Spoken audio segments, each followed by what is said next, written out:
crazy, man.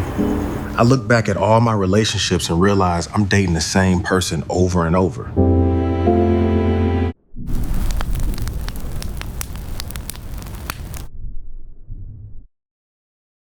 You've noticed it, haven't you? Different person, different situation, different city, maybe, but somehow, same outcome. And at some point, you stop blaming the other person and started wondering what it is about that keeps you ending up here. That question, that one right there, is actually the beginning of something important. Welcome to the Truth Be Told Project, and I am so glad you're here.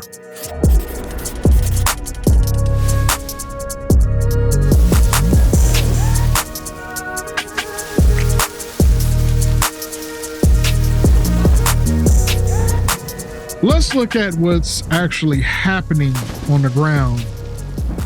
You meet someone, something clicks,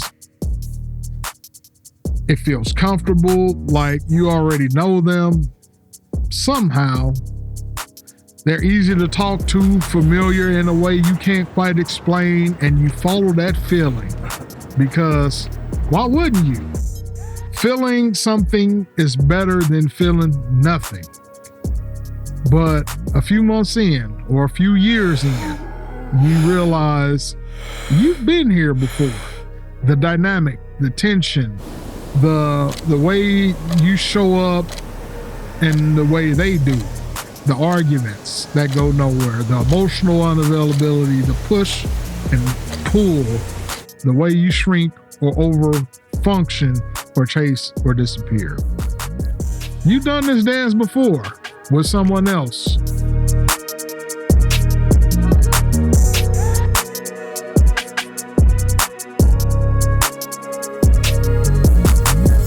Or several someone else's.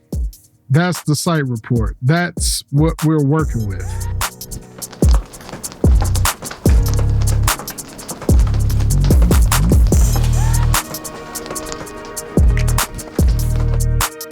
Here's what's really going on.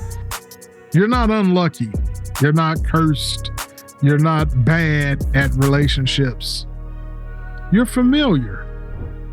There's a part of your nervous system that was calibrated early by your first relationships, your family, the emotional environment you grew up in. And that system learned what feels like home, what feels safe, what feels normal.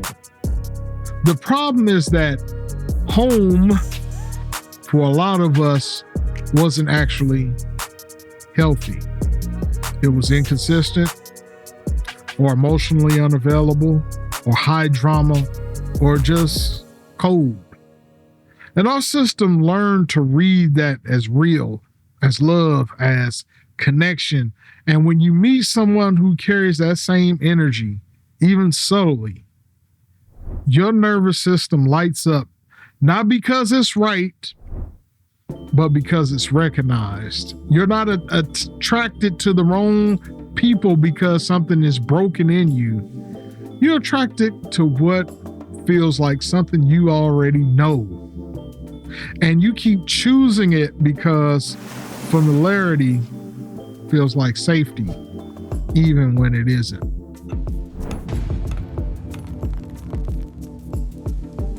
I hope this holds up.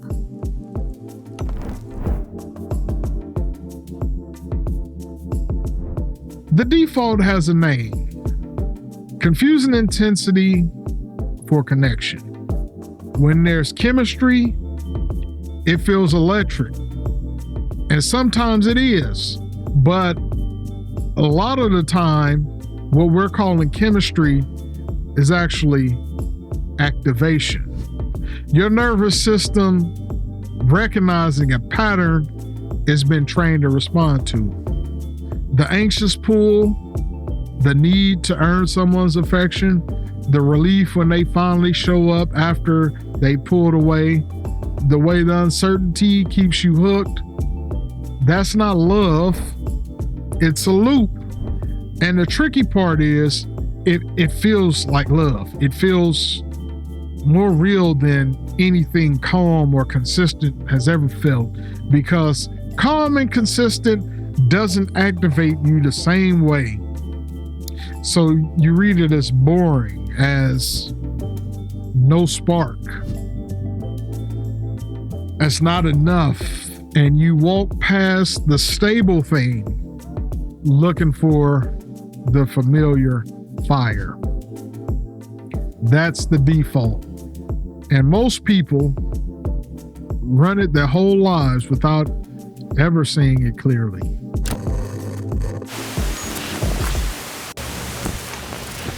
Here's the disruption. Familiarity isn't compatibility. And the fact that something feels right doesn't mean it is right.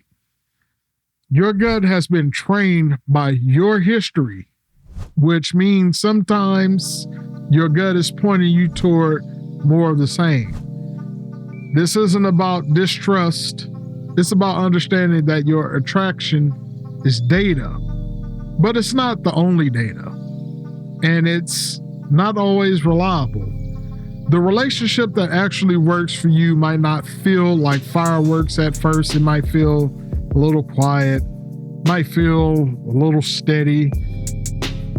It might feel a little underwhelming in the beginning because your nervous system isn't being activated by uncertainty or performance or emotional unpredictability. And you're going to have to sit in that discomfort and resist the urge to call it nothing, because sometimes what you're calling no spark is actually just safety, and you haven't learned to recognize safety as valuable yet.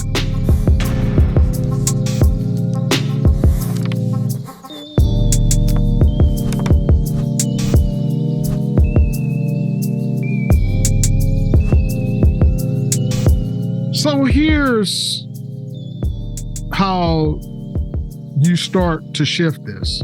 First, map the pattern. Look back at your significant relationships, even the ones that didn't go too far. What's the common thread? Not in them, in you. What role did you play? What did you tolerate? What did you chase? What did you explain away? You're not doing this to judge yourself. You're doing it to see clearly. Second, trace it back. Ask yourself, what did I learn about love and closeness before I ever chose anyone? What was the emotional climate I came up in? Not to blame anyone, but to understand where your normal came from. Third, expand your reference points. If you've only ever been drawn to one kind of relationship, you need new data. Pay attention to how people treat you in the early moments, not just whether you feel that pull. Watch for consistency. Watch for how you feel after being around them, not just during. Fourth, get comfortable with different. The relationship that's actually good for you is going to feel unfamiliar, and your system is going to want to dismiss it. Your job is to stay curious long enough to give it a fair shot. This isn't about forcing yourself into something you don't feel. It's about giving yourself time to feel into something new.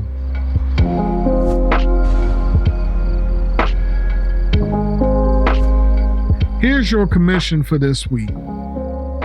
Think about the last relationship that ended, or the pattern you keep repeating, and ask yourself this one question. What did this feel like that I've felt somewhere before? Don't rush past it. Sit with it. Let it point you somewhere. You don't have to fix this today. You just have to see it. And seeing it clearly, honestly, without judgment is where everything starts to change. That's the truth. I'll see you next time. Until then, remember, stop drifting and start designing. Peace.